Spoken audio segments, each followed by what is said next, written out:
I was still holding the Macallan when he fired me. 25-year-old Scotch, brought it in to welcome the new CEO on his first day. He didn't even look at the bottle, just looked past it, past me, and said, "Douglas Brennan, your time here is over." I'm Doug Brennan, 53 years old, 28 years with this company, and I'd just been fired in the lobby. No hello, no why, just the sentence that pulls the floor out from under a person. I didn't drop the bottle. I didn't argue. I stood there long enough to feel the heat spread up my neck, then I nodded once and said, "Understood, sir."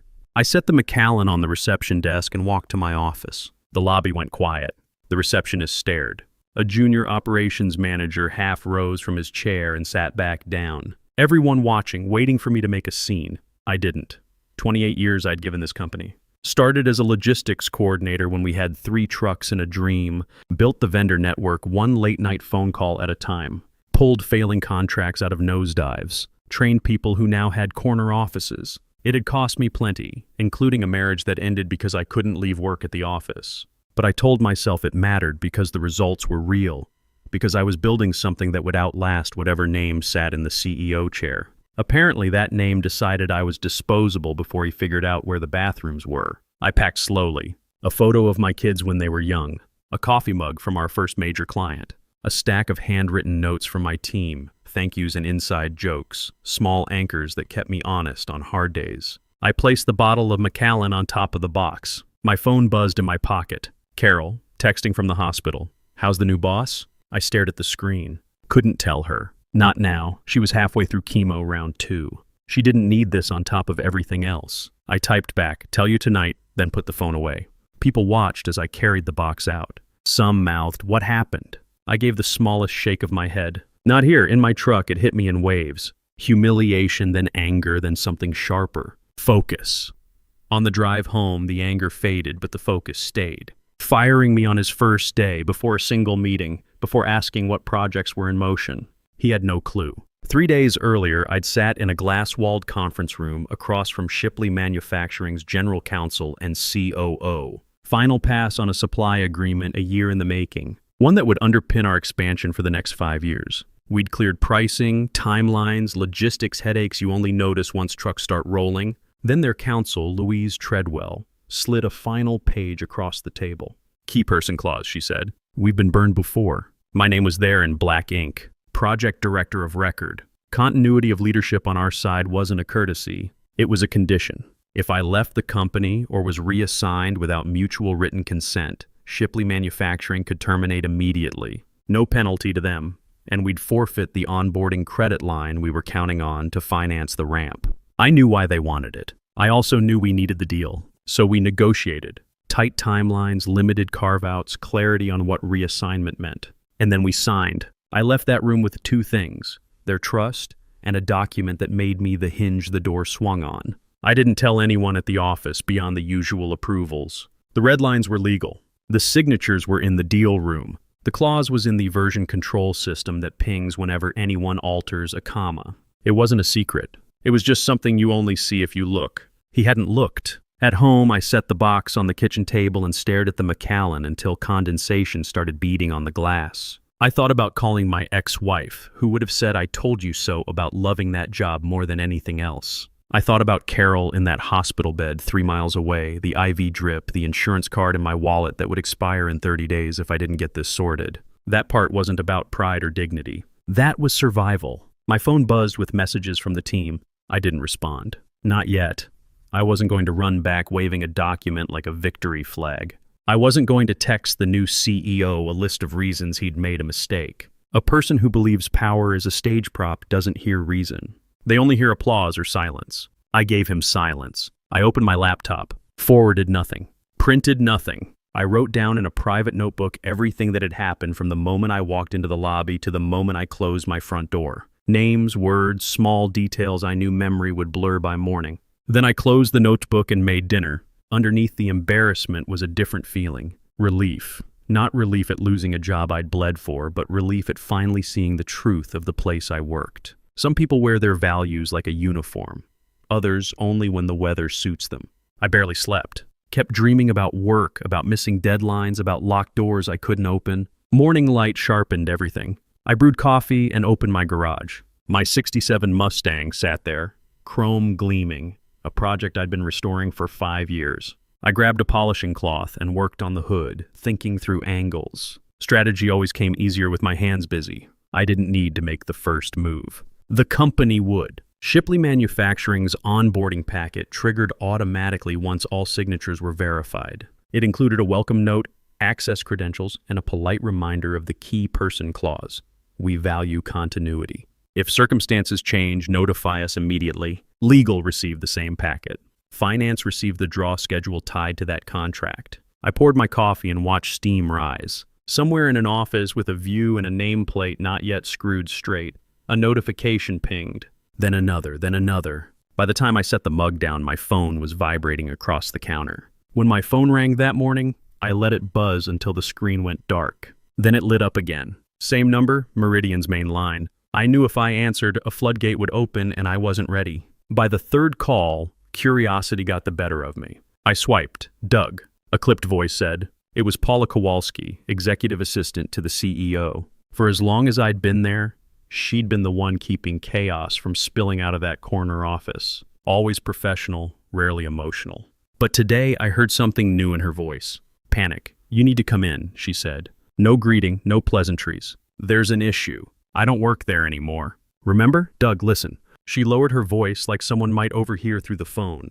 The Shipley contract is unraveling. Legal flagged your name. They can't move forward without you. Mr. Abbott, he doesn't understand. He thought it was a formality. It's not. He needs you back in that chair before this blows up in his face. Her words tumbled quickly, each one heavier than the last. I set the mug down before it slipped from my hand. I'm not going to rush over just because he made a mistake, I said finally, surprised at how calm I sounded. He fired me, Paula. Silence stretched on the other end. Then carefully, I understand. But please think about it. The board is already circling. They won't tolerate losing Shipley. I ended the call without making a promise. The rest of the morning blurred. I tried reading, but the words floated. I went for a drive, but every intersection felt like it might lead back to the office. By lunchtime, I had no appetite. Only a gnawing question. Did I want to save them? Because I could. One call, one meeting, and the deal would steady again. But that also meant stepping back into the same halls where I'd been dismissed like a spare part. I didn't owe them that.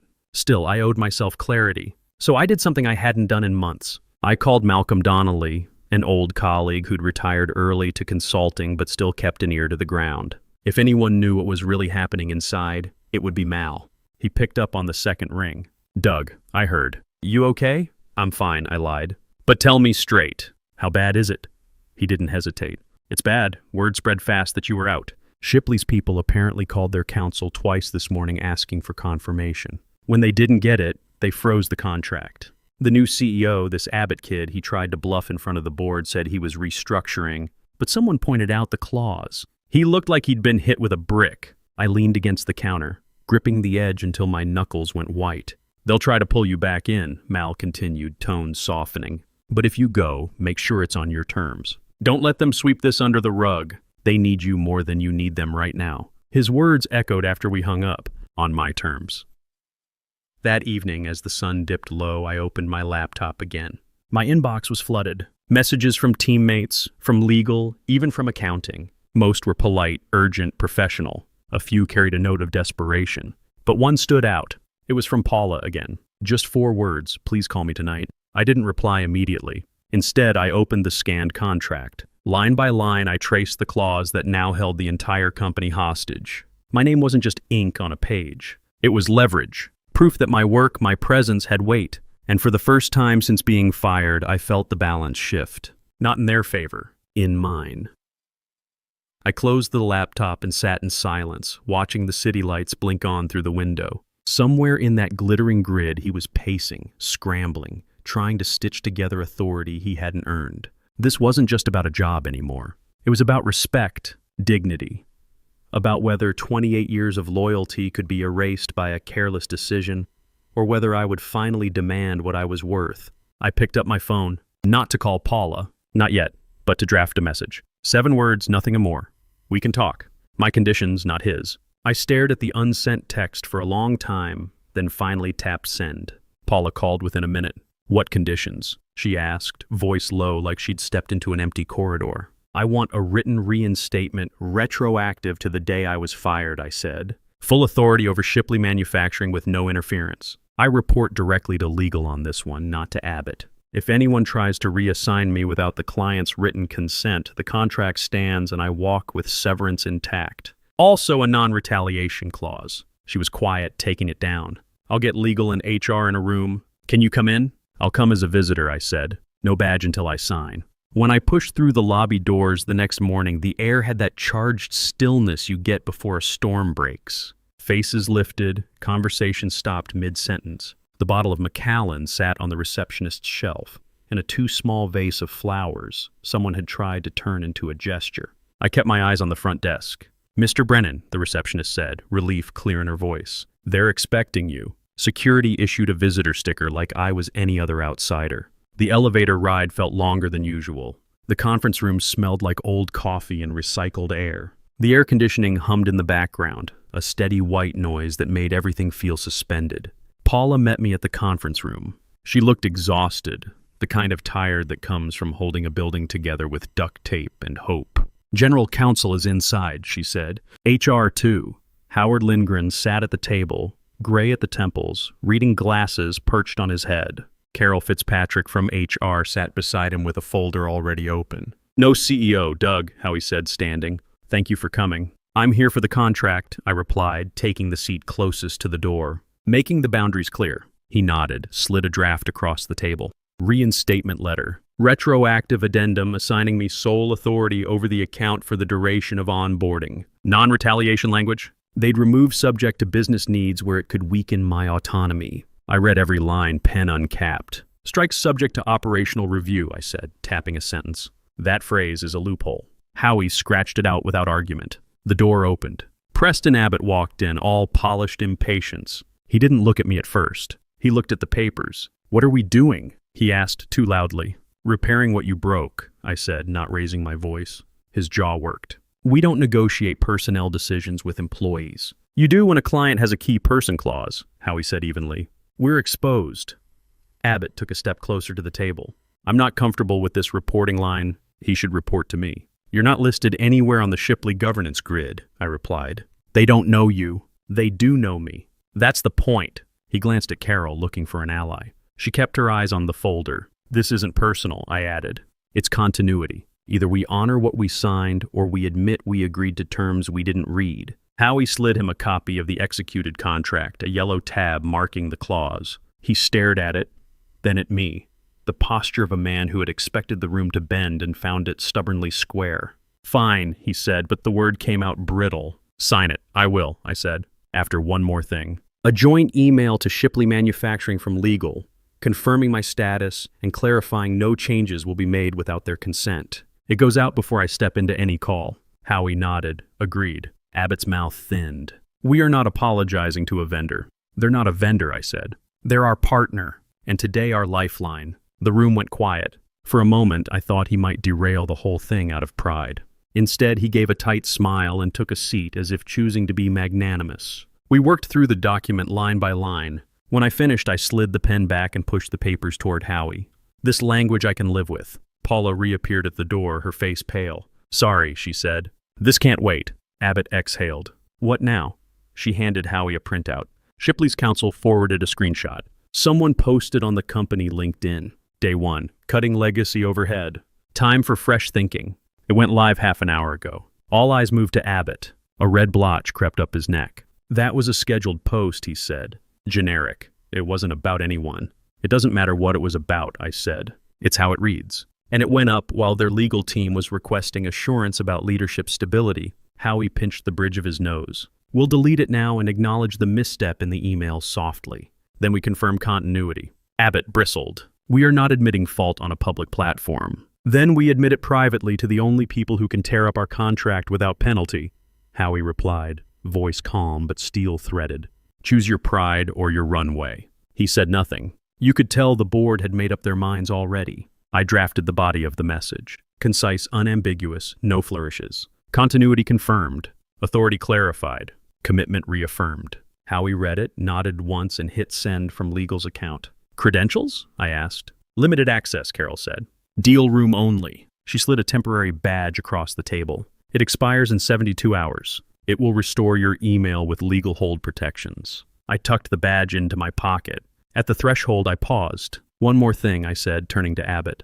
When I walk into that client call, I represent all of us. You don't have to like how we got here, but don't make me defend us and you at the same time. He held my gaze, and for a flicker, I saw the smallest crack. Uncertainty, maybe, or recognition. Then it was gone. Do your job, he said. I always have, I answered. I didn't open the email from Shipley until I was back in my truck, door shut, silence around me. My hands trembled slightly as I tapped the screen. Before we proceed, we need to address leadership stability. We understand, Mr. Brennan's authority is intact. However, we have concerns regarding public communications that suggest internal instability. Kindly confirm who speaks for your company during this transition. I exhaled. This wasn't just about me anymore. It was about the company's credibility. One clumsy LinkedIn post had turned a straightforward onboarding into a negotiation about trust. The next morning, I logged in to find my inbox scrubbed. A clean slate, they said it was for compliance. It felt like my history had been boxed up, sealed away where I couldn't touch it. At 10 a.m., I joined the call with Shipley Manufacturing. Louise Treadwell appeared first, face unreadable behind wire-rimmed glasses. Then their COO, Walt Shipley himself, measured and brisk. Mr. Brennan, Lou said, glad you're with us. We need clarity on 2 points before we continue. 1, public communications. 2, executive oversight. I kept my tone steady. On communications, the post was poorly worded and has been removed. The board has confirmed all external messaging on this account runs through legal and myself. On oversight, your contract names me as sole negotiator. That hasn't changed. Walt leaned closer to the camera. And if it does, then the contract terminates and you're free to walk away without penalty, I said, reciting the clause word for word. For a moment, no one spoke. Then Lou nodded slowly. That matches our understanding. The tension eased a notch. Not much, but enough to move forward. Around noon, Paula slipped into the conference room where I was reviewing logistics charts. She closed the door behind her. He's furious, she whispered. I didn't need to ask who. Because you're back with more authority than he expected. He's been pacing, calling board members, trying to frame it as temporary. But the board's focus is the contract. They don't want headlines about a failed expansion. I leaned back in my chair. So they'll keep me in place until the deal closes. After that, she hesitated. It depends on how many allies you've built in the meantime. Her words sank in. This wasn't over. It was only the opening round. That afternoon, my screen flashed with a new message from Lou Treadwell. Can you confirm Schedule B is your final payment schedule? I frowned. Schedule B was locked. We'd settled the milestone amounts 2 weeks ago. I opened the attachment they'd forwarded back. Our letterhead, my name on the footer, but the numbers were wrong. The deposit was lower, the second milestone pushed out, and a new performance holdback appeared like a stowaway sentence. I hadn't touched it. I pulled the file history from our deal room. The official version showed the correct amounts, last edited by me and Howie. The one Shipley received was uploaded from a shared admin account 37 minutes earlier. Same file name, different hash, and a one-line changelog, minor formatting. I took a screenshot of the metadata and walked straight to legal. Howie looked up as I entered. What is it? I put both versions in front of him. They got a counterfeit Schedule B. He scanned, then swore under his breath. Who has access to the shared admin account? Only 2 offices, I said. Executive Suite and Finance. Timestamp matches when Abbott was in the building. Paula slipped in behind me, closing the door softly. You're not going to like this, she said. He told procurement to update the schedule before they lock us in. He thinks the original terms are too generous. Howie's jaw set. He can't unilaterally change executed terms. If Shipley thinks we're moving the goalposts, they walk and keep their leverage. I dialed Lou Treadwell and put the call on speaker. You received an unauthorized document, I said, voice steady. Please discard it. Legal will send a certified copy of the executed schedule from our repository, and we're initiating an internal review of access controls. Lou didn't bother hiding her irritation. We negotiated in good faith, Mr. Brennan. This looks like bad faith. I understand, I said. Give me 2 hours. You'll have a governance letter signed by our board chair, reaffirming the original terms and my authority. If I can't deliver that, we accept your right to terminate. A pause. 2 hours. We hung up. Howie was already drafting. I'll get the chair on, he said, reaching for the phone. Abbott arrived without knocking, eyes flicking to the papers. Status? We're correcting an unauthorized change, Howie said without looking up. Abbott's smile was thin. There's nothing unauthorized about optimizing cash flow. You altered an executed schedule, I said. That's not optimization. It's breach, he shrugged.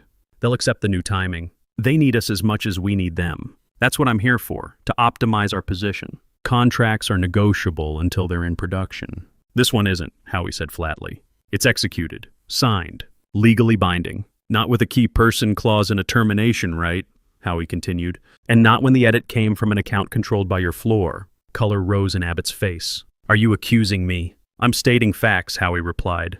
And I'm calling the board chair. The next 90 minutes were a sprint. Howie secured Barbara Hutchinson's signature on a governance letter that reaffirmed the original Schedule B, confirmed my sole authority per contract, and placed all future document control for this deal under legal, not the executive office. We sent the package to Shipley at 1:46 p.m. Monsieur Liu replied 3 minutes later, received. Proceeding with final sign-off as scheduled. Walt added a single line, appreciate the clarity.